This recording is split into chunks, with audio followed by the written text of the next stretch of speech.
ওরে মাই গড, এটা তো বিরাট সেট।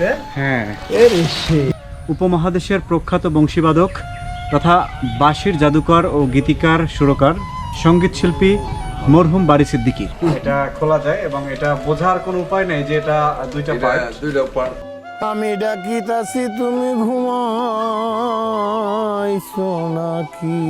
যে আলাপটা হচ্ছে এই অঞ্চলের মানুষের দুঃখ বেদনা, কারণ এই অঞ্চল হাওরের মানুষের দুঃখ বেদনাটা কি 6 মাসে কাজ করতে পারতো, 6 মাসে কাজ করতে পারতো না। এটা এখনো কিন্তু এখানে সযত্নে সংরক্ষিত আছে। এই যে এটা সমস্তটাই বড় ছিল, বাঙ্গা করে না। এই এক বস্তা বাঁশি সবগুলোতেই বারী সিদ্দিকী সাহেবের স্পর্শ রয়েছে।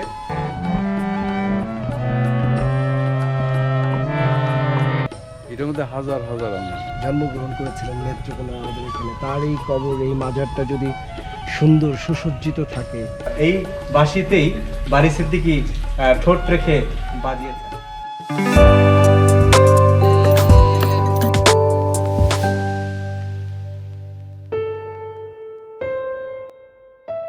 বাংলার মাটি, নদী আর মানুষের সুখ দুঃখের গল্প যার কণ্ঠে নতুন প্রাণ পেয়েছিল, তিনি কিংবদন্তি বংশীবাদক ও লোকসঙ্গীত শিল্পী বারী সিদ্দিকী।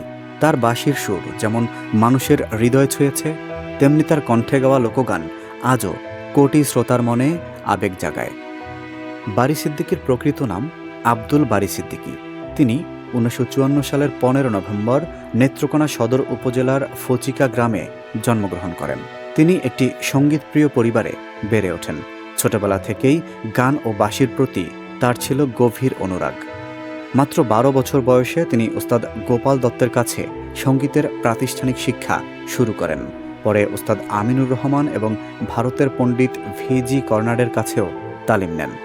চলুন এবার ঘুরে দেখি সেই বাউল বাড়ি, যেখান থেকে শুরু হয়েছিল এক কিংবদন্তি শিল্পীর জীবনযাত্রা। আসসালামু আলাইকুম। ওয়ালাইকুম আসসালাম রহমতুল্লাহ। কেমন আছেন আপনি? ভালো, আপনার কেমন আছে? আপনার সাথে বারী সিদ্দিকী স্যারের সম্পর্ক কি আসলে? সে হলো আমার চাচাতো বোন জামাই। তার সন্তান সন্ততি কারা কোথায় আছে, কে কি করতেছে? একজন আছে, ছোট জন আছে আমরা অস্ট্রেলিয়া কলেজ, আর বড় জন আছে ঢাকা ধানমন্ডি, এখানে সেটেল। আর মেয়ে এবং তার আম্মাও ঢাকাতেই আছে আর কি, ধানমন্ডিতে আছে, আলাদা বাসা। জি, এই হলো বিষয়। তো এই যে এখানে থাকতো পারবি। এটা কি তার শ্বশুর বাড়ি? কার? বারী সিদ্দিকীর? হ্যাঁ, বারী সিদ্দিকীর শ্বশুর বাড়ি না হইলেও তো বাড়ি, অর্থাৎ কিনা রাখছে আমার চাচা। মানে এই বাড়িটা কি বারী সিদ্দিকী করেছিলেন? হ্যাঁ, বারী সিদ্দিকী। ও, মানে এটা বলা যায় যে বারী সিদ্দিকীর বাড়ি। জি, আচ্ছা আচ্ছা, বাউল বাড়ি বললেই চলে আর কি। বাউল বাড়ি। হ্যাঁ। এখানে কি কোনো সেরকম গানের আয়োজন হতো? হ্যাঁ হ্যাঁ, অবশ্যই। তো কি কি হতো একটু যদি বলতেন। এই তো ধরেন তার মেয়ে এবং তার অন্যান্য যারা সাথী সঙ্গতি আছে, আপনার রেডিও সেন্টার পর্যন্ত থেকে তো এখানে তার মৃত্যুবার্ষিকী পালন করা হইতো আর কি। আচ্ছা, গত টার্মে তাহলে হয়েছে না, মেয়ে আসছিল, তার অসুস্থ হওয়ার কারণে হয়নি, প্রোগ্রাম হয় না, এই অনুষ্ঠানটা হয়েছে। এখানে কি গানের অনুষ্ঠান হয়? হ্যাঁ। আচ্ছা, এটা কত তারিখে হয়? এটা হয় তার মৃত্যুবার্ষিকীর পরদিন। আচ্ছা, মৃত্যুবার্ষিকী যেদিন, এই দিন মিলাদ অনুষ্ঠান।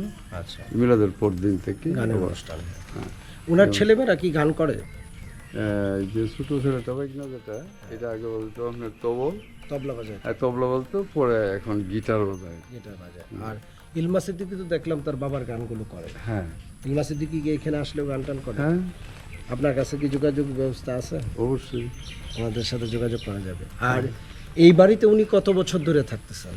বেশি দিন না তো, মানে ওখানে ওনার তো আপনার মৃত্যুর বয়স 8-9 বছর হয়েছে। 8-9 বছর হয়েছে মারা গেছে। 17 সালে উনি এই দরজা বাড়ি গড়িত করছে, আমরা 70-তে।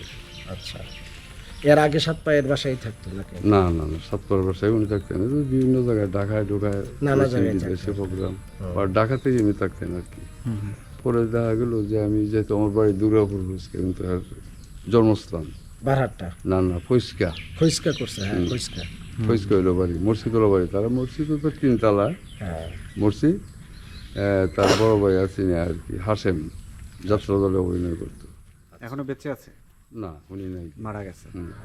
এটা কি নেত্রকোনা সদরের ভিতরেই তাদের বাড়ি? না, নেত্রকোনা, এইটা তার ওই বাড়িটা ফইস্কার বাড়িটার কথা বলতে স্যার। ফইস্কার বাড়িটা অন্য নেত্রকোনা। আচ্ছা, এটা কোন ইউনিয়নে পড়ছে? এইটা রোহা ইউনিয়ন। আচ্ছা, ও না ভুল হয়েছে, এটা মোবাতি গ্রাম। মোবাতে। আচ্ছা, আর আপনি এটা দেখভাল করতেছেন কতদিন যাবত? এইটা ধরেন আমার চাচা যখন চেয়ারম্যান হ্যাঁ, ছিলেন আর কি, আর কি নাম ছিল আপনার চাচা? নুরুল হুদা তাহলে নুরুল হুদা চেয়ারম্যানের মেয়ের জামাই হচ্ছে বাড়ি সিদ্দিকী। বারিসিদ্দি। তাই তো বংশ খুবই এই এলাকায় পরিচিত মানুষ ছিলেন ওরা। হ্যাঁ, আচ্ছা, একটু এই ইতিহাসটা একটু বলবেন যে আসলে কিভাবে এইখানে তিনি আসলেন বা তিনি লজিন এখানে পড়ালেন? বারিসিদ্দিকী কি এই অঞ্চলে পড়াশোনা করতেন? ওই তো আমার চাচার বাসা থেকে নেত্রকোনা সরকারি কলেজে লেখাপড়া করতে ছাত্র ছিলেন? মানে এখান থেকে যে এসে পড়াশোনা করছেন? না, সাতপাই। সাতপাই আর কি। এখানে না, সাতপাই যে ভোকেশনাল, সাতপাই যেটা ভোকেশনাল, ভোকেশনালটা হচ্ছে সরকারি কলেজের পেছনে একটা ভোকেশনাল ইনস্টিটিউট। পশ্চিম সাতপাই ধরেন, পশ্চিম তো সাতপাই। ওইটার পাশে ওনার হচ্ছে শ্বশুরের বাসা ছিল। হুম। ওই এখনো বাসা আছে থেকে বাসা। সরকারি কলেজ হচ্ছে পড়াশোনা করতেন আগে। এই, তো আর যেটা আঙ্কেল বললেন যে লজিং বলতে আমাদের এই অঞ্চলে এটা ছিল যে যারা একটু গ্রাম সাইডে থাকে, শহরে এসে তো আগে বাসা এইভাবে মেস ছিল না, তো ফলে তারা পরিচিত যারা ছিল, যাদের বাসা ছিল শহরে, তাদের এখন বাসা যে থাকতো এই লজিং। আপনার অবস্থান আর কি, এই অবস্থা তো ছিল না। নেত্রকোনা শুধু তো মাত্র একটাই আসছিল। তো লজিং থাকতে থাকতেই পরবর্তীতে ওনার সাথে বিয়ে শাদী হয়েছে। মানে এটা কি আপনার চাচা বেঁচে থাকার সময় বিয়ে হ্যাঁ, হয়েছে? আমার চাচা বেঁচে থাকা উনি বিয়ে দিছেন? আচ্ছা, আপনার চাচাতো বোনের নাম কি? বাড়ি পারভিন সিদ্দিকী? সিদ্দিকী। হ্যাঁ, পারভিন সিদ্দিকী। সিদ্দিকী। সিদ্দিকী উপাধিটা আসলে কাদের? এই তো সিদ্দিকী বাড়ি সিদ্দিকীর নাম থেকেই বাড়ি সিদ্দিকী, ওই যে পারভিন সিদ্দিকী। আচ্ছা, তাহলে আপনার চাচাদের উপাধি কি, আপনাদের পারিবারিক উপাধি কি? পারিবারিক উপাধি মানে কি, আমরা তো এলাম কার্লি, আমার বাড়িটা হচ্ছে কার্লি সাতবাড়ি, কথা বুঝছেন? হ্যাঁ, এই পুরাটা গ্রাম আমাদের বংশ হয়েছে, প্রায় আচ্ছা আচ্ছা। দুইটা বংশ আপনাদের মাত্র। বংশলতিকে পুরা গ্রাম ছড়ায় গেছে। হ্যাঁ, আমরা একটা ডাকে 800-900 লাড়ি, এখন 800-900। ওই যে আপনার মাদ্রাসা আছে না, এই মাদ্রাসা সহ এই দিক দিয়ে ওইয়া হারিয়া এই বাড়ির থেকে মহাদেবপুর সুর চেয়ারম্যানের বাড়ি গেছেন, তার বাড়ি দক্ষিণে দেয় যে বাড়িটা, এই বাড়িটা আমরা পিছারি পড়ছে, মধ্যে আরেকটা বাড়ি আছে। আচ্ছা আচ্ছা। আমি যেটা জিজ্ঞেস করতে চাচ্ছি, এই যে বাড়ি সিদ্দিকী আপনাদের এখানে গান করতেন, হ্যাঁ আপনি নিজে তো শুনছেন গান, হ্যাঁ। এইখানে আর কারা কারা আসতো ওনার এখানে গান? আর এগুলো কারা কারা আসতো, কারা কারা আসতো আপনি এই কথা বলতেছেন? আপনার ধরেন রংপুর, এই শেরপুর, হ্যাঁ। বিভিন্ন জায়গার হালুয়াঘাট, বিভিন্ন নাটাবাড়ি, সব লোকেরা ওনার কাছে আসতেন আর কি। গান শুনতেন। উনি তো বাঁশি বাজাইতেন হ্যাঁ, এখানে না কি বাঁশি? বাঁশি তো আপনার প্রথম অবস্থায় রেডিও সেন্টারে উনি বাজাইতেন। হ্যাঁ, আচ্ছা আচ্ছা, বাঁশি, বাঁশিতে তো রেকর্ড করছে। রেকর্ড করছেন। পরবর্তীতে তো উনি গানে আসছেন। হ্যাঁ, গানে আসছেন। হুমায়ুন আহমেদ কি আসছেন কখনো এখানে? জি, হুমায়ুন আহমেদ কথা সাহিত্যিক, হ্যাঁ, আচ্ছা। ওই যে যিনি বাড়ি সিদ্দিকীর আমি গান তো তোর সম্বন্ধে আমার জানা নাই, জানা নাই। আমার বুঝলাম, আমি আমার শাশুড় বাসায় সবসময় আসতাম, দেখতাম, তখন তো আচ্ছা। আমিও কলেজে পড়ি। আচ্ছা আচ্ছা। আপনি কি কোনো গান টান জানেন ওনার? না না না, আমি গান টান জানি না, আর জানলেও আমি বলি না। বলেন না? আচ্ছা আচ্ছা, যাই হোক, সমস্যা নাই। আমরা আসছি মূলত এই কারণেই। আর এই কবরটা যে এরকম অপূর্ণাঙ্গ অবস্থা, এটা কারণ কি? এইটা হচ্ছে আপনার সরকারিভাবে করোনার লাগিন দিয়েছেন, আমি কেন? সরকারি তার বাপ এত টাকার মালিক, আচ্ছা, ওপরে করবে কেন, আমরা করবো? এই তো এটা বাঙ্গাল ওই অল্প কয়েকদিনের মধ্যে ভেঙে নতুন করে করবে। নতুন করে নিয়ে কারণ আমরা তো এটা প্রত্যাশা করি যে বাংলাদেশের মানুষ বাড়ি সিদ্দিকী অনেকে ভালোবাসে। জি। তো এই জায়গাটা যদি সুন্দর করে ওনার মাজার টাজার হয়, বা এমন একটা বসার জায়গা হয় যেখানে মানুষ এসে বসতে পারবে বা ফকিররা গান করতে দরকার পারবে, নেই। 2 বস্তা বাসি হয়ে গেছে, 2.5 মণি বস্তা করে। সেগুলো কি আমরা দেখতে পারবো একটু? এই বাসিটি দেখতে পারবেন, এই নিয়ে মাত্র 1 বস্তা আছে আর কি। ওরে বাবা, এটা তো বিরাট ব্যাপার। হ্যাঁ, খুবই জোরে। হারমোনিয়ামও আছে, আচ্ছা, তবলও আছে, ডুলুকও উনি আছে। যেগুলো ব্যবহার করতেন, হ্যাঁ, মাশাআল্লাহ মাশাআল্লাহ। এই যে আমরা তারাটা, এটাও তারাতে বিদেশ থেকে আনে। উনি এই গাছটা ওনার হাতে লাগানো, মাশাআল্লাহ। এটার মধ্যে আপনার যতটি আপনার ফল হবে ততটি থেকে, আচ্ছা, একটা আপনার জোরে পড়ো না আর কোনো কিছু না। কিরকম আম হয় এখানে? এটার মধ্যে হাজার হাজার আম হয়। কি আম এটা? এটার আমি নামটাও তো বলতে পারি না। আচ্ছা, আসেন বন্ধুরা, এই যে আমের গাছটি দেখতে পাচ্ছেন, এই গাছটি কিন্তু আমাদের সকলের প্রিয় সঙ্গীত শিল্পী বাড়ি সিদ্দিকী সাহেবের হাতের লাগানো গাছ। এটাই না শুধু পুরা কথা দেয় তার। তাই এটা বাড়ি সিদ্দিকীর কবর না? এটা নিজেরা তৈরি করছেন, গভর্নমেন্টকে করতে দেয় না, না? দিছে না, মেয়ে দিছে না, যে আমরা কেন দিব আমার বাবার খবর ওপরে। তো আমরা প্রত্যাশা করি যে বারী সিদ্দিকীর মতো এইরকম একজন মানুষ, যিনি আমাদের প্রাণের পুরুষ, হ্যাঁ, বাংলা অঞ্চলে ওনার মতো এত বড় একজন গুণী ব্যক্তিত্ব জন্মগ্রহণ করেছিলেন নেত্রকোনা আমাদের এখানে, তার এই কবর, এই মাজারটা যদি সুন্দর সুসজ্জিত থাকে, সেখানে সারা বাংলাদেশের মানুষ দেখতে আসে। যেমন ভাই আজকে দেখতে আসছে সেই সুদূর বরিশাল থেকে আসছে তো দেখতে, এইটা একটা ব্যাপার। তা আমরা আসছি আজকে কবরটা এরকম একেবারে ম্লান হয়ে আছে, কিন্তু উনি তো সারা জীবন ছিলেন উজ্জ্বল, ম্লান না।